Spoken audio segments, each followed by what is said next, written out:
জিমে কোনো একটা টিনেজ ছেলে ঢোকার পরে তার প্রথম কনসার্ন থাকে হচ্ছে কিভাবে এই বাইসেপটা বড় করব বা এই হাতটাকে কিভাবে মোটা করব।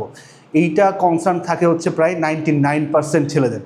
তো আজকে আমি খুব শর্টকাট একটা টেকনিক বলবো যেটাতে আপনার বাইসেপ খুব দ্রুত বড় হওয়ার জন্য যা যা লাগে সেটা হবে, বাট মেক শিওর আপনাকে অন্যান্য বডিও ভালোভাবে ট্রেন করতে হবে।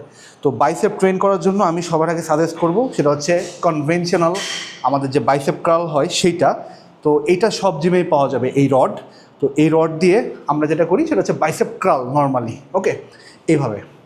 তো এইখানে ট্রিক্সটা হচ্ছে আমরা ট্রাই করবো আমাদের হাতটাকে একটু সামনে ধরে রাখতে।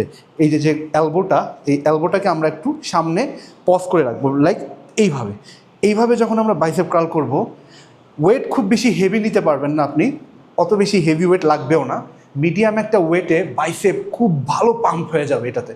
আর এইটা যারা বিগিনার বা যারা জিমে নতুন যাচ্ছে তাদের জন্য খুবই ভালো একটা এবং ইফেক্টিভ এক্সারসাইজ। তো মেক শিওর করবেন এই এক্সারসাইজটা করার সময় খুব বেশি যেন ওয়েট না নেন, আর হচ্ছে মুভমেন্টটাকে এরকম কন্ট্রোল এবং স্লো রাখতে হবে, তাহলেই আপনার বাইসেপটা খুব দ্রুত বড় হবে। আর মেক শিওর নিউট্রিশন কিন্তু অনেক ইম্পর্টেন্ট রোল পালন করে, ঠিক আছে।